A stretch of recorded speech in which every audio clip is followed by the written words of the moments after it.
The stagecoach wheels ground to a halt in the dust, and Martha Caldwell pressed her face to the grimy window. Fort Laramie stretched before her, a collection of weathered buildings surrounded by wooden palisades, with the American flag snapping in the harsh Wyoming wind.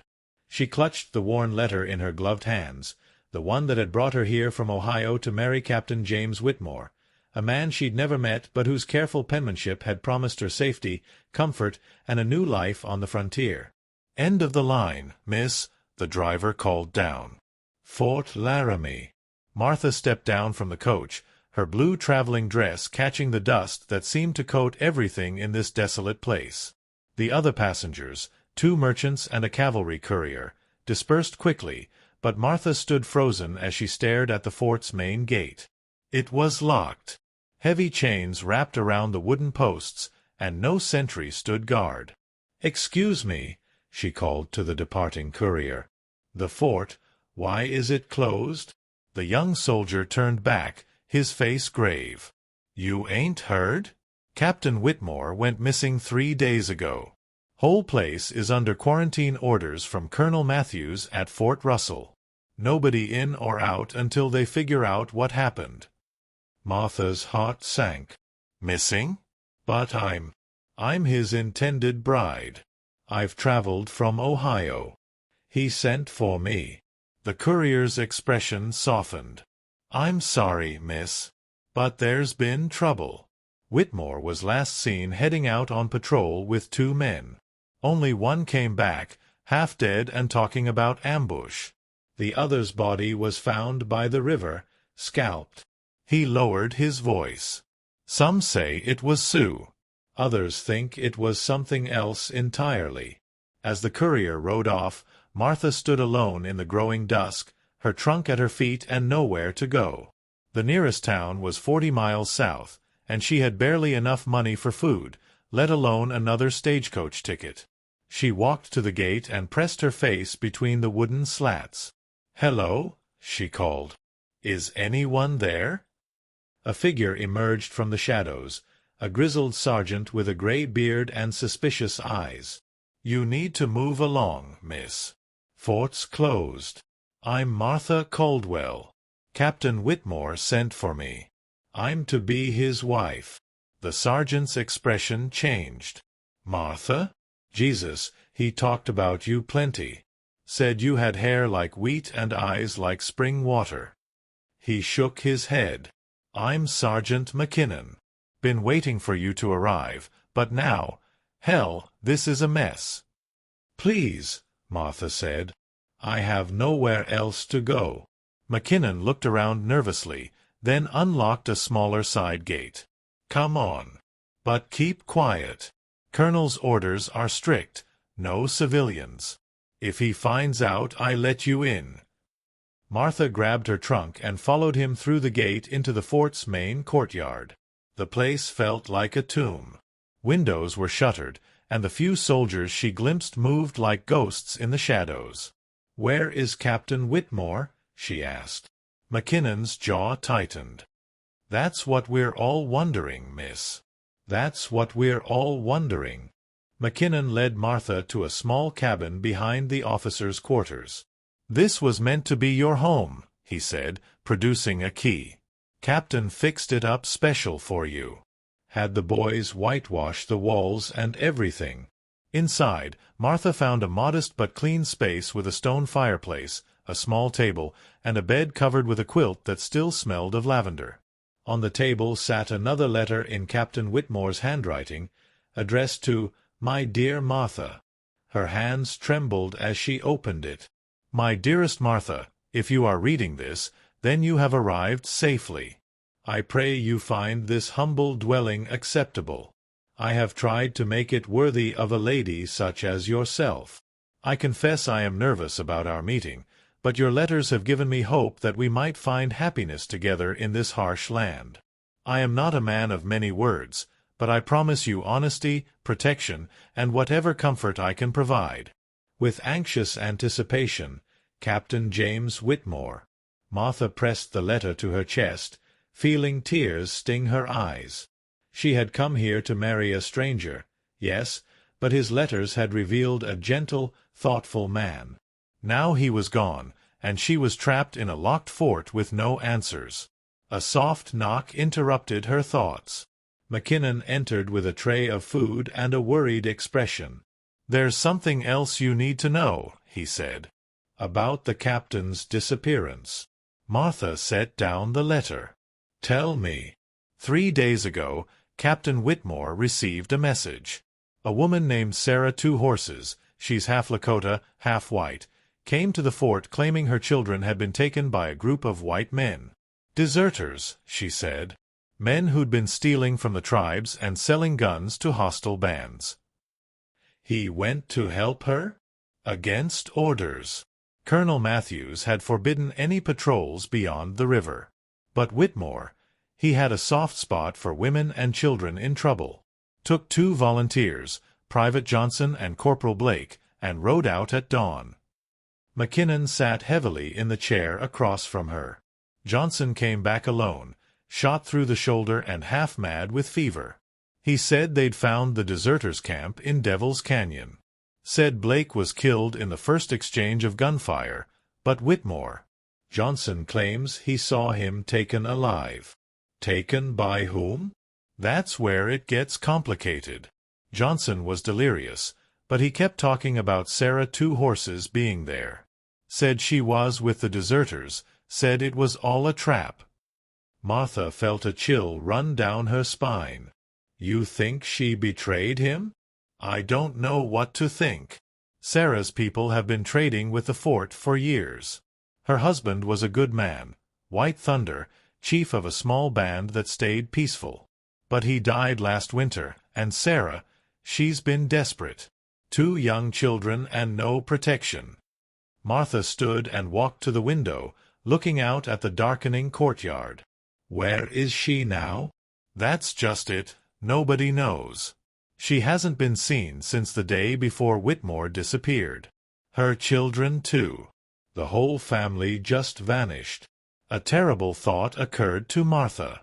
What if she was telling the truth? What if someone really did take her children, and now they have Captain Whitmore too? McKinnon nodded grimly. That's what I'm afraid of. And if that's the case, then we're dealing with something worse than just deserters. We're dealing with men who prey on the desperate. Martha barely slept that night.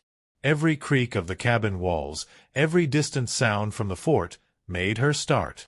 She kept thinking about Captain Whitmore's letter, about the care he'd taken to prepare their home, about the quilt that smelled of lavender. This was supposed to be her wedding night, but instead she was alone in a locked fort, wondering if her intended husband was dead or alive. At dawn, she found McKinnon in the mess hall, bent over a map with 2 other soldiers. "We have to do something," she said without preamble. McKinnon looked up. "Miss, you need to stay out of this. It's army business." "He's my fiancé. That makes it my business too." One of the other soldiers, a young corporal with kind eyes, spoke up. "Begging your pardon, miss, but the sergeant's right. These men we're dealing with, they're not the kind who show mercy to women." Martha pulled out a chair and sat down. "Then tell me what you know." "All of it." McKinnon sighed. "This is Corporal Hayes and Private Sullivan. They've been helping me piece together what happened." He pointed to the map. "Devil's Canyon is here, about 20 miles northeast. It's rough country, lots of caves and hidden valleys. Perfect place for men who don't want to be found. Have you sent word to Colonel Matthews?" "Courier rode out yesterday. But it'll take 2 days to reach Fort Russell, and 2 more for reinforcements to get here. By then." He didn't finish the sentence. Hayes leaned forward. "There's something else. Sullivan here knows Sarah Two Horses. He's been to her camp." The young private nodded. "She's got 2 children, a boy about 8 and a girl maybe 6. Sweet kids. Their father was a good man, fought alongside the army against the hostile bands. When he died, Sarah was left with nothing. The government promised her a pension, but it never came. Martha felt a stab of sympathy. So she was desperate. Desperate enough to trust the wrong people, McKinnon said. We think someone approached her, offered to help get her children back if she'd lure Whitmore into a trap. But why Captain Whitmore specifically? Because he was the only officer who treated the peaceful tribes fair. The only one who stood up to the corrupt Indian agents. If you wanted to send a message to the army, make them think twice about protecting the tribes. Taking Whitmore would do it. Martha studied the map, her mind racing. What about tracking them? Surely there are signs. Sullivan spoke up. I did some scouting yesterday, against orders. Found tracks leading toward Devil's Canyon, but they split up. Some headed north toward the Sioux Reservation, others went west into the Badlands. A diversion, Martha said. They want you to think they went north. McKinnon looked at her with surprise. What makes you say that? Because if they wanted to disappear completely, they'd head west into the Badlands. But if they wanted to make it look like a Sioux raiding party, they'd leave tracks pointing north.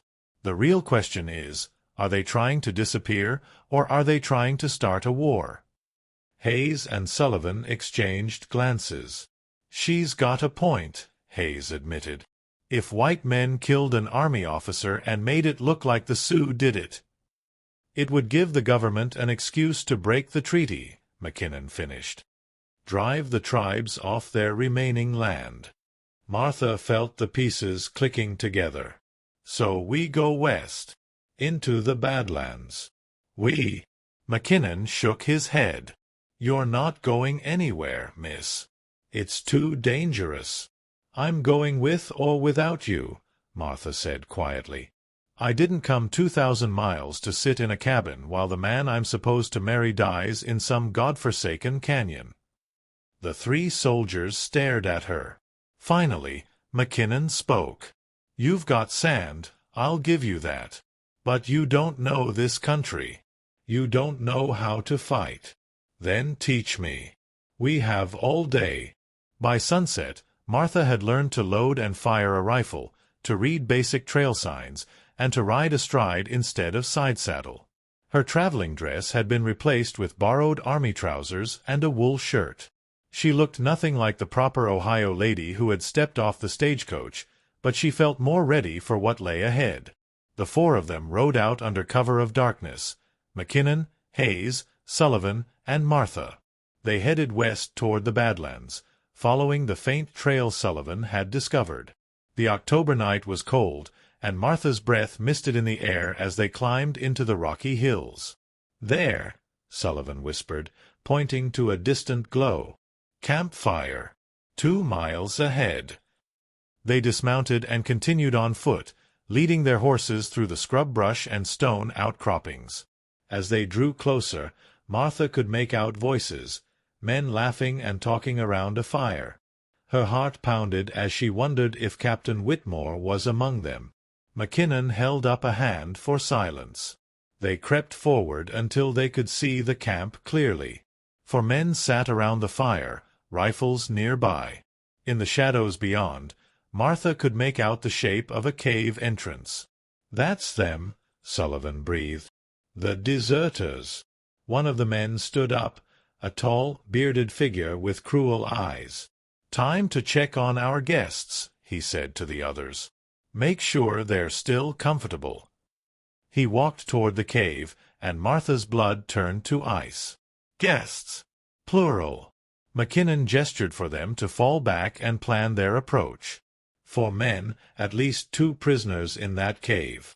We need to get them out without anyone getting killed. "I'll circle around to the back of the cave," Hayes whispered.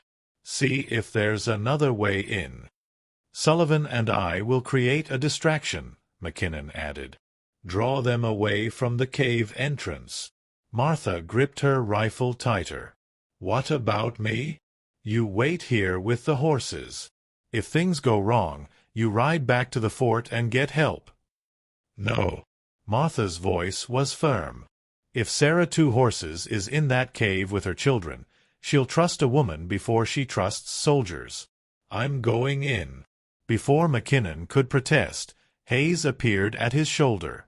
"There's a crack in the rock about 50 yards behind the cave. I can squeeze through, but it'll take time." "Then we make time," Martha said. She checked her rifle one last time. "Let's bring them home." The distraction worked perfectly. McKinnon and Sullivan opened fire from the trees, shouting and creating enough noise to sound like a full patrol. The deserters grabbed their weapons and scattered, thinking they were under attack by a superior force. In the confusion, Martha slipped through the cave entrance. The darkness was absolute, but she could hear voices, a woman's voice, speaking in what sounded like Lakota, and a man's voice, weak but definitely alive. "Captain Whitmore?" she called softly. "Who's there?" The voice was hoarse but unmistakably that of an educated man. Martha felt along the cave wall until she found them, a man chained to the rock wall, and nearby a woman crouched protectively over two small children. "I'm Martha Caldwell," she whispered. "I came to marry you." Even in the darkness, she could hear the amazement in his voice. "Martha? Dear God, you shouldn't be here. It's too dangerous. We're getting you out." She turned to the woman. "Sarah, 2 horses?" The woman replied in broken English. You are not soldiers." "No, I'm not. But I'm here to help." Martha began working on the chains binding Captain Whitmore. "Why did you bring him here?" Sarah's voice broke. "They took my children. Said they would kill them if I did not help. But when we got here, they already had my babies." It was all lies. Martha's heart ached for the woman. "It's going to be all right. We're going to get everyone out." Hayes appeared from the crack in the rock, and together they freed Captain Whitmore and gathered the children. The shooting outside had stopped, which meant either McKinnon and Sullivan had driven off the deserters, or— "We need to move," Hayes urged. "Now." They helped Captain Whitmore, who was weak from 3 days of captivity but not seriously injured, through the cave toward the back entrance. Sarah carried her daughter while her son held tight to Martha's hand. As they emerged into the night air, Martha saw McKinnon and Sullivan waiting with the horses. The deserters were nowhere to be seen. "They ran," McKinnon reported. "Scattered like rabbits when they thought they were outnumbered." Captain Whitmore looked at Martha in the moonlight, taking in her borrowed clothes and the rifle slung over her shoulder. "You came for me," he said quietly. "You came all this way, and then you came for me." Martha met his eyes. "I made a promise when I got on that stagecoach. I don't break my promises." He smiled then, despite his exhaustion and the ordeal he'd endured. "I think, Miss Caldwell, that we're going to get along just fine." As they rode back toward Fort Laramie, Sarah 2 horses riding beside them with her children safe in her arms, Martha felt something she hadn't expected when she first stepped off that stagecoach. Not just the relief of a rescue accomplished, but the beginning of something real. Something that had nothing to do with loneliness or desperation, and everything to do with the kind of courage that brought strangers together in the face of danger. The fort gates opened for them at dawn, and Martha Caldwell, no longer just a mail-order bride, but a woman who had proven herself in the hardest country on earth, finally came home.